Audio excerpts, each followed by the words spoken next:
All right. Hey, everybody. Today on the Rich Girl Mindset, we have Sarah Anasori. Is that how you say your last name? Yeah, you got it. Whee! So Sarah is actually a transformational career. Okay, the reason you don't know is because I change it all the time, which I think is a secret of like any boss babe, is that your work is a creative process. Always, and that you're evolving as your business does. So I call myself a life coach, then it moved into a holistic executive coach, and now I call myself a career transformation coach. Okay. So that's there's a journey in and of itself. Yeah, because I was doing my research and then I was like, okay, I see that you're working with like women, and I was like, yes. Which, by the way, she lives in Los Angeles, so luckily she's in Miami, and we had her come on board real quick, real fast.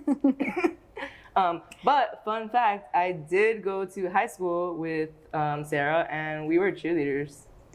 I'm just kidding. I don't know, it was like a past life, you know? But I think it feeds into your current life. Like, I think about this podcast and the work that you're doing, and I'm like, you're cheerleading creatives. I'm cheerleading business professionals. I think about it all the time. I'm like, I would say at least a quarter of my job is cheerleading. Cheering something on, right? Yeah, it all gets put to use. No, it's true. And I mean, if you think about it, being part of a team like that gives you like, you know, insight to working with others in the future. Absolutely. Which when you're like 17, 16, 18, you really don't think about what you're going to be doing later. No. But I'm so glad that we are. So tell us a little bit about the coaching. What kind of coach is Sarah? Well, so I do coaching work, and what everybody tells you in the coaching industry, which I was not okay with in the beginning, was just call yourself a coach and you will see what kind of clients come to you. So I've been coaching for 2 years now, and what ended up happening was I kept it really broad. So I'm like, I'm a life coach. And then, you know, usually your clients end up mirroring you in some way. Even, you know, you think about the clients you serve. So the people who were coming to me were primarily women, but some men as well, who had career at the center of their focus in their life. And so I help them really start to think about where they are now and where they want to go. So, you know, I think that's one of the big permission slips I had to give myself, was like, okay, you know, we're all doing work in the world and we're being forced to like create labels and put ourselves in boxes. Right. So to give yourself permission to be like, I'm going to be actively doing my work, but figuring things out along the way. And now I feel very grounded in career transformation work and women's leadership work. But talk to me in 10 years and who knows? See. So tell me, is this something that, how did this come about? Because I know you said you were in marketing and then you transitioned to kind of like doing your own thing, or so you took a leap of faith on yourself? I did. That's my favorite. Tell me, that's my favorite part. I think it's an important part of any story. I like to think of your life as a story, and there was the chapter called The Leap. Ooh, and it was the most uncomfortable space, but it always yields the best results. So I was like the good girl. I like got A's in school, and I joined all the clubs, and I got the great job, and I did great at the great job, and my life looked very orderly, and I enjoyed it. But I think 3 years into my 7-year career as a marketer, I started to hear what I call the whispers, which are like these internal things like, what you doing? How's it going? Is this what we're going to be doing forever? And I would hear those voices come up, but then I would get overwhelmed, and I was like, well, I don't think so, but like I've invested time, money, energy. My professional network is invested here. You know, I have a 401k, like all the reasons why not to leave. And so every year for probably 4 years, I would get that whisper, and it got louder and louder. Yeah, which is why you need to hire a coach, because we will shorten that timeline. You don't want to sit there for too long. Don't want to sit there for too long. But, you know, the whispers got loud enough, and I was like, you know what, this isn't it. I've learned a lot here, but it's definitely time to go. And I had no idea what I wanted to do. I had like this very kind of clean set life path and professional path, and then I was like, well, I gotta just make it up. So I left my job with no plan. And the best plan is the no plan.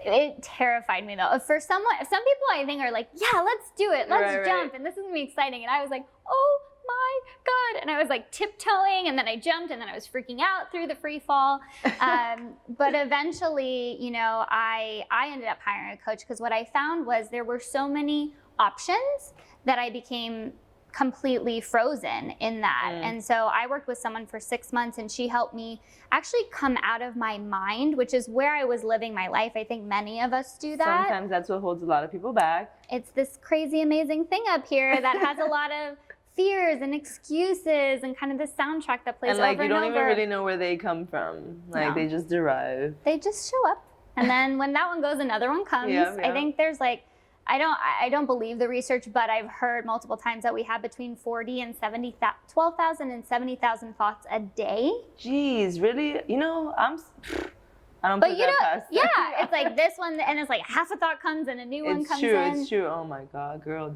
that's a lot. I didn't know that it was that many. You know? I don't know think that there was a lot in here. There's a lot. I didn't know that it was that many. And we're all like sitting here, and there's like 20 thoughts that just happened For sure. that you guys didn't see. No, for sure. But the idea is, you know, you really have to come into your heart, into your body. You have to start to make friends with the idea of being in a creative moment, which is what I think career transitions are. I always approach it as this like strategic plan I needed to create, right? Like of like super organized, like don't start till you have it all completely perfect. What is it that they say? The T's crossed, I's dotted, yeah, all those things.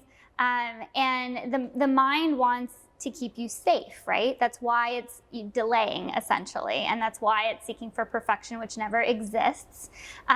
So I think the big takeaway really was, I'm not going to figure it out up here, because I spent 6 months trying to do that by myself. Right. So she really. So that was another 6 months on top of the 4 years, you know? Yeah, it was taking a while, Right. and I'm an impatient person, so I was like very quickly trying to get to the answer. But what I learned was that the mind is actually what helps us create the thing that our soul, our spirit, our heart actually wants to create. And so usually we're actually mind-led instead of heart-led. We've got it flipped.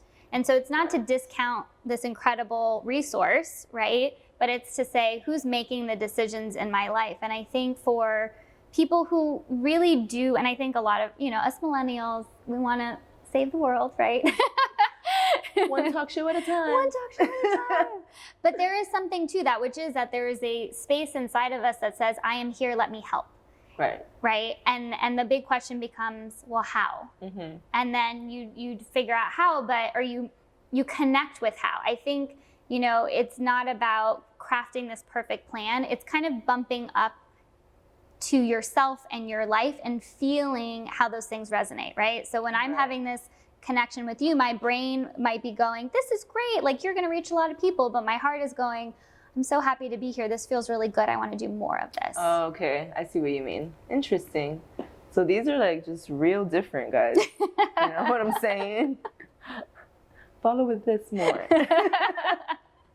Well, no, you know, follow them both, but they both have a role, right? They do. They both have a role. But I think you're right. I think what happens with a lot of people is that the mind like really blocks people from doing ultimately what they really desire to do. And I think like at the end of the day, we only have one life to live, right? So if you're not completely 100% happy, then what are we doing? What are we doing? What are we doing? And you can find happiness in the things that you love doing, and then you can make money doing those as well, you know? So I think what happens is people start thinking about money too much, and like they get comfortable in the 401ks and that stuff, and then it's like, come on, you know?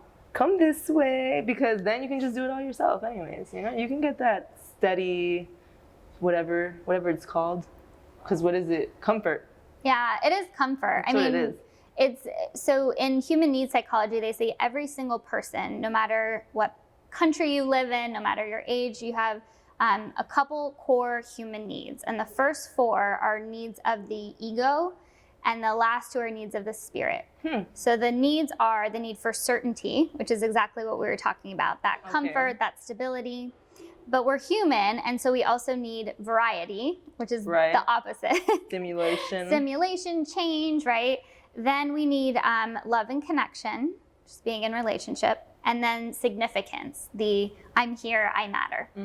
And so most of us have two primary needs that drive our lives. And they typically fall in those 4 ego needs. The other 2 needs are the need for growth, constantly learning, changing, evolving. And the last is contribution, which is giving back.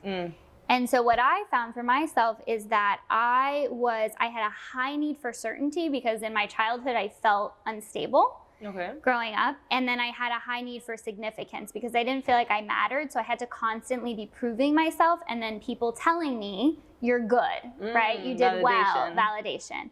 So those 2 needs became addictions, essentially. And the way that I met those 2 needs was with my work. So I have a job title that tells me when I did a good job, when I get a raise, when I get a promotion, right? Gives me a sense of identity. Oh, wow. And it was in corporate America, which is not a certain place anymore. But at the time, it felt like, okay, this is a stable job. I can make my whole career here. So I chose a work path based on those needs. And what I learned, and I think a lot of people do that, right? So it's not to say it's not bad. It's not to say I don't have those needs anymore. I will always have those needs. But what I did through my career transition is I said, you know what? I'm feeling unfulfilled in that way. Let me look at growth because I wasn't growing significantly. The other two, and how can I really help? And those are the needs of the spirit. And so when you say I feel dead in my job, right? Or it's a soul-sucking job, it just means you're not fulfilling those 2 soul level needs. So you either need to do more challenging work, take on a new project, go back to school or, do that on the side. And also you're probably not giving to the capacity that you're able to. Right. So your soul is sad. Yeah. I need to help the community. I need to help. Yeah. And that's why we're here. So I just say that to say, like, no wonder we feel stuck. It's okay. But having that awareness was really powerful for me. I think that's the part, awareness. Yeah. It's like knowing, like, okay, I'm not that happy. Like, maybe I should make a little change. Yeah, I think admitting it, knowing it, and then admitting it, and then changing it. Ta-da. That simple, right? Is it though? But is it though? No, I mean, I know it's like scary. I mean, for anyone, because I mean, when I started my business, I was 22, 23, around there. And like looking back now, I was like, man, that was a long time ago. Like I was pretty young. But then when I was there, I totally thought that I was like I got this going on. Like, did I know what I was doing? No. But I was like, I know I'm gonna figure it out. Because I knew that I didn't want to settle I just didn't want to settle. I know what I want in my life, and then I knew what I had to do to get there. And definitely, those are fun facts though, like the soul, what is it called? Soul, the 4 things? Oh, the 6 human needs are certainty, uncertainty or variety, love and connection. And a note on love and connection is we settle for connection when we guard ourselves against love. So ultimately, we actually want love. Just side note. So if you're guarding your heart, there's more. And then significance. So I'm important. But the 2 that we should make sure we're at least in the mix for us are growth and contribution. Giving back and always growing. I mean, that's why I'm like, I promote a lot about the magic happens outside of your comfort zone and all, because I've always been behind the camera, and that's always where I've been super comfortable. Like, that's where my magic happened, and my magic does still happen there. I'm very good behind the camera, but I also started realizing that, in my conversations, I was like giving certain insight to people, and I was inspiring people, and I was just like, oh, what? Like, okay, maybe I'm more than just the person behind the camera. So that's when I was like, you know what? Let's get outside there and get in front and see what happens. And let's see, let's see. I mean, you can only start and then do it and then just see what happens, because you'll just have the idea in your mind for so long, and then he was saying the other day, like, oh, it's gonna be called the rich abuela mindset. You're gonna be so old. I love that. And I was like, no. But that's a good friend But and partner, right? Is someone who calls you out. We actually sure. have a mutual friend, Angie, who also was a cheerleader Oh with yeah, us. for sure. Angie, we're calling you out. Shout out. But she, I think it's so important having those people around you who are noticing when you're playing small. So Right. I was sitting on the lake having a ladies catch up, me and Angie, maybe 4 or 5 years ago. And I guess I was sitting and complaining to her about my old job. Okay. And Before the transition. Before the transition, probably a year or so before it. And she goes, Sarah, and she's like a tough love kind of woman, which is who you want in your corner, need those right? people. You need those people. She goes, if we are sitting here when we are 40, which was like, 10 years, in 10 years, I am going to be so pissed. She's like, I don't want to hear you complaining about your job anymore. Right. And it was like this huge wake-up call and such a gift looking back to have someone go, you cannot get away with this, right? I know your potential, I see you, and I also see that you're not okay, but you're not doing anything about it. Right. And what I've noticed is that for those of you who are sitting in a career that looks great on paper, that your family is proud of you for, that you feel good in, but you kind of know, you're like, there's something else I really want to do, or I know I can be contributing more, but nobody's calling you out. Like, this is your wake-up call, Angie style, to say, like, I see you, because I see it in every person. Like, I imagine people walking around with these bubbles on top of their heads that have all their dreams, and I'm like, come on. But you have to do it. And it doesn't mean go quit your job. It doesn't mean anything drastic, though. You're welcome to do that. Make sure you call me first. But it means I'm going to take some kind of an action step to push this thing forward. And I think the bolder you're willing to be in that, the faster your results come, or your data to say, oh, I thought I wanted that, but it really wasn't that. It's a little bit of this. Right. I think there's also this like false perception that we need to feel confident and then we can start the podcast, change our jobs, say goodbye to a partner, whatever it is. But confidence isn't a prerequisite to bold action. It's the result of bold action, right? And so I remember being like, I don't feel like I should be doing this yet. It doesn't feel right. I see what you mean. And I was like, I was just waiting to feel confident, right? Waiting to be like, and now I can quit my job, or now I can do this. So you have to put yourself in that state of mind, like I am, like the affirmations, like I am rich, I am this, like stand in it. You have to invite it. For me, though, I had to say, I don't need to feel comfortable and I don't need to fake anything necessarily, but I have to connect with why it's so important I do this thing, or I speak up, or I defend this person, or I create a boundary. And once I did that, I was like, okay, I'm terrified and my voice might shake, but I'm going to say this because I'm admitting the importance and I'm reminding myself of the importance of this action. And then your confidence does start to build because you just get used to doing stuff you're totally terrified of. I think the fake it till you make it is powerful. So you're building the confidence. You're building it. It's like a muscle, right? You're like, okay. It's like it's there. You just have to train make it stronger. Exactly. It makes sense. I mean, at the end of the day, and we all have it in us, so you just have to like fine tune it, so to speak. Absolutely. So what were these little whispers that pushed you to make the decision of like, all right, I'm gonna do this? I'm gonna leave. I always say sometimes it has to get so bad, right? Which is such a sad thing, but pain is a powerful motivator, unfortunately. So I was working on a segment of the business I was in that was like the least desirable. I had always worked on like the biggest brands and big projects, and I kind of got this like smattering of smaller brands. And I was actually working, one of my products was a dandruff shampoo. And so I was in New Jersey at a focus group with a bunch of men who had dandruff, which is, it's important to, super fun. So I'm on the flight back from freezing New Jersey back to LA, and I'm like, what just happened? Like, is this my life? Is this real? Is this real? And I was like, I cannot do this anymore, right? And it's not that was a bad job or a bad company at all. It was actually amazing. But in terms of being so far away from my heart and my passions, that was a long ways away. So I'm sitting, flying back across the country, and I end up watching the movie Wild, which is all about this woman's journey to heal herself, and she hikes the John Muir Trail, I think, and it was just this very powerful story of healing and bravery and self-discovery. And so I'm sitting on this dark plane, like crying, listening to this movie, and all of a sudden, your energy opens up, right? And you're like, okay, inspiration showed up. And so I'm like, okay, I'm like ready to do something, but I'm trapped on a plane. So I find where do you go? Let's go.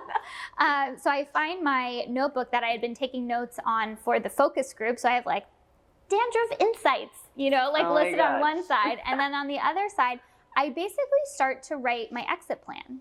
And I'm like, you know what? I think I just had this moment of like, I deserve to be bold with my life and with my work. I finally claimed that. I was making a lot of excuses of why I couldn't and who I needed to support, and it's too risky and I didn't know. So I had all the reasons why not that were running through my mind for years. Then I had this like powerful, painful experience plus inspiration. And then finally I decided, let me prove to myself that I can do this. And so I coached myself on like, what are all the reasons that this is a great time to do this? What are all the reasons it's very likely that you find something you love and that you succeed? What are all of the safety nets that you actually have in place that you're not viewing as safety nets? So that was kind of the moment where I really made the decision to leave. And then it took me another maybe 2 to 3 months to actually like hand in my resignation letter. I was so terrified. And I think it's a very powerful moment to make a decision, but it is actually not a decision until you take the action. So I really don't count the like leap until you handed that letter in. Yeah. And you got out of your way. And I got out of my you were own damn way. Seriously, because I felt, if I'm honest, I felt like I was like chained to my desk. For sure. I did. I was like, this is all there is, and I've committed to this, and this is what we're doing. This is what it is for the next. This is what God knows how years. long. Yeah. Scary, huh? Scary. Super Except scary. It's like we all have these chains, right? And maybe it's money, maybe it's intelligence, maybe it's family, right? You name your handcuffs, and what I realized is like we have all these chains, and we have the key. Right. You're the only one who has it. Your mom cannot tell you anything. Your husband, your friends, like they don't have the key. They may be mirrors to say, hey, did you know that you're chained to a desk that you don't seem to like very much, or whatever that thing is in your life. But as many times as they tell you that, you're the only one that goes. They can't unlock it. They can't unlock it. But unlocking it is so easy. It's a couple words, right? So whatever you feel handcuffed to right now, like seriously, get that key, like use your body, right? And be like, oh, nope, none of that matters. At least none of that one, matters. Right? Like, yeah, start somewhere. small. Do like, I can breathe. Yeah, and maybe that looks like I go home at 6:30, not 10 o'clock at night. You know, like it could be such a simple starting action for you to really start to feel what it feels like to claim your desires, to create boundaries, to try something, right? Maybe it's, you know what, I'm a marketer, but I really think I would love photography. Right. Go take a class. Just go do it. Don't quit your job, just take a class, right? Or quit and do all the things, but like it can be as simple or be crazy. I really don't recommend it, but take it step by step, guys. One little step, right? And then the rest of your system can relax, because there is the part of your soul, I think, that goes, hello, what are we doing? And it's gonna keep pestering you. For sure. But the moment you say, I hear you, here's the plan, even if the plan is, I'm just gonna call so-and-so, or I'm just gonna, leave a little, whatever it is, that part of you can relax, right? And not do things that I call the whispers, but earthquakes happen, right? Right. Like, suddenly you get laid off and you weren't expecting it, or you get sick, or something happens, and like it's out of your control. Something out of your control. But I always, I think from a universal perspective, mostly it's just trying to move you, right? Right. So if you can move yourself, and that's what I always said, I'm like, I want my lessons to be as easy as possible, right? Right. Like gently, but if you take responsibility for that. Knock me off my feet. Yeah, like, and the universe will at some point. I know I'm not immune to that, but For I'm sure. at least saying I'm always gonna be listening in my life. I'm always gonna be showing up, especially when I'm scared. And at least you'll be ready when there is some kind of earthquake. Because there always There always will be, yeah. It doesn't matter how planted we are. No, but I see what you're doing, and I'm really fond of, that's why I called you out here, because I was like, we need to have you on. But yeah, so that was awesome. Thank you so much for sharing. So I know that you said that we're going to do a little visualization work, kind of give them a little teaser on what to expect when you're their coach. Yes. So tell me, what is it? What are we doing? So I'm not going to tell you much. Okay. Oh, So gosh. visualizations, for those of you who have meditated, it's kind of just getting you into a relaxed state to kind of bring forth some messages and things from your subconscious mind. Okay. So for people who are going through some kind of a transition or have these future hopes and dreams, this is a very powerful exercise to do. So what I will do is I will lead you through it. Okay. So it's an exercise. And then when you're done, we'll just take a moment and you can share what your experience was like. But for those of you, if you're driving, don't do this, but play this back when you are in a comfortable, quiet, private space. And do this meditation as I'm taking you through it. So that's all you need to know. Nice. Just trust me. So I close my eyes. Right. And enjoy, yes. So Okay. just go ahead and come to a really comfortable seated position. Okay. You can press your feet firmly into the ground and let your shoulders roll back and relax. And take a deep breath in through your nose and out through your mouth as you let your eyelids become heavy and close. And just give yourself full permission to totally and completely arrive in this moment, letting go of anything you may have been holding on to from earlier in the day, letting go of any expectations you may have for the future, and allowing yourself to relax every single cell in your entire being, from the crown of your head, through your shoulders, down through your hips, all the way down to your fingertips and out through your legs and down to your toes. Continuing to cycle the breath in through your nose and out through your mouth. We're going to do some exciting time travel. So continuing to hang out in this relaxed state of being. And I want you to slowly imagine that you are lifting up and out of your seat, floating up above this building, all the way into the sky until the entire earth comes into your view. And then you'll notice that the earth is spinning quite fast, circling forward into the future to 1 year from today. And I want you to imagine you're slowly floating back down towards the earth and noticing what country are you floating towards, what city. You may be arriving at your home, a vacation spot, a park.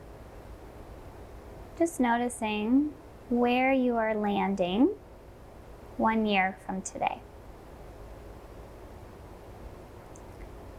Taking in your surroundings and then noticing that there is a woman who is you 1 year in the future, sitting next to you. Turning towards her and taking her in, noticing what she looks like, what she's wearing, and even more importantly, what her energy is like. What does this woman know about herself? What has she been up to? What has she created? Just getting a general sense of her vibe, of who she is. And now you have the opportunity to connect with her. So I want you in your mind to ask this woman what it is you need to know right now in order to move you towards where she is today. I'll just leave you in quiet conversation for a few moments. And she may speak many clear sentences to you. She may just imbibe a feeling. She may show you images. Just allowing her to communicate with you in whatever way shows up.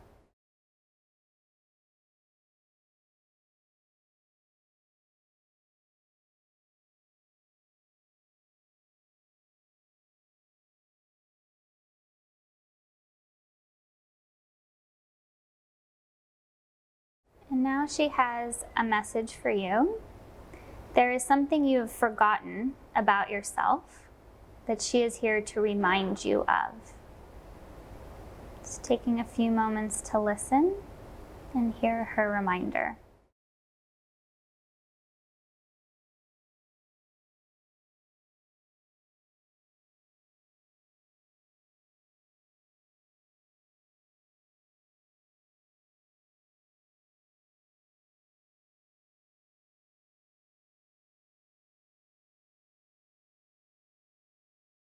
Now you have an opportunity to ask her for help or guidance or clarity or support on what your best next action step is to pull towards that reality into your reality.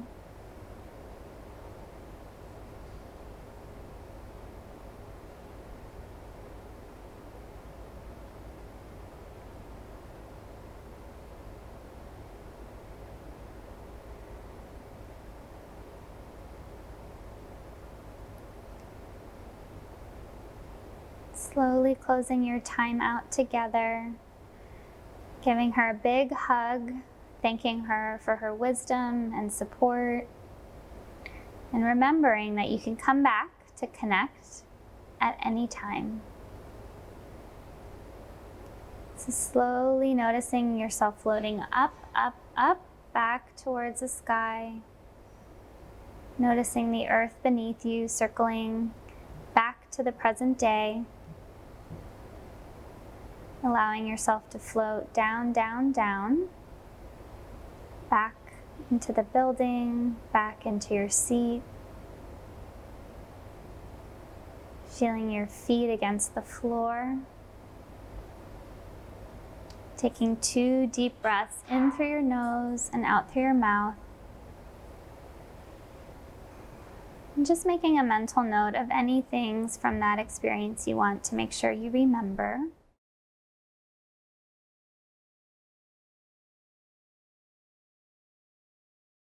And slowly bringing some gentle movement back into the body, maybe circling your shoulders, your wrists and ankles, allowing your breath to return to its natural pace. And in your own time, whenever you're ready, slowly blinking your eyes open, coming back to the room. Whoa. Whoa!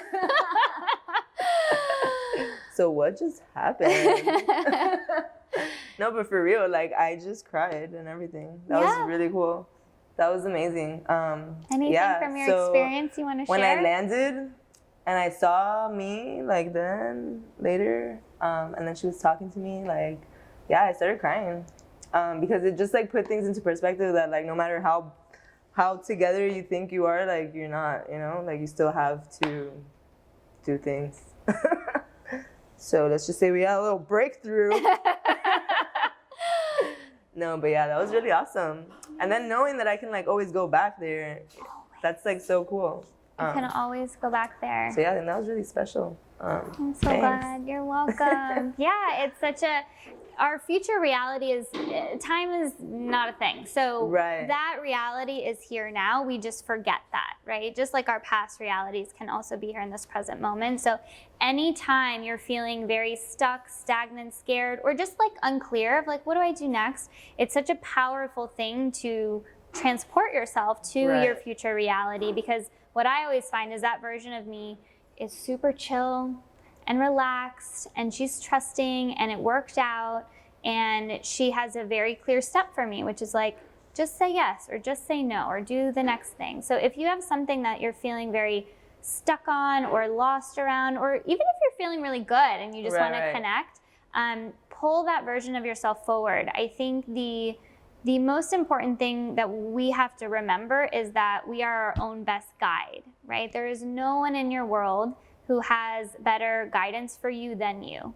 And so, you know, we can receive so many different messages from all the different places in our life, you know, our cultural programming, all of that, that we can get lost in it and we forget. And so this is, again, another opportunity to say, let me come home. Let me come home to me and get some support from that deepest source of wisdom that exists within all of us. So I'm so glad that was helpful for you. Awesome. Get real censored, guys. Yes. And let us know if you ended up doing the meditation, how your experience was, what you saw. Did you cry? Did you cry? It's my secret plan. I'm just kidding. No, that was awesome. Thank you so much. Thank you for joining me. Thank you guys for joining. And I hope you got a little something out of it. See you guys next time. And don't forget to subscribe. Keep up with us.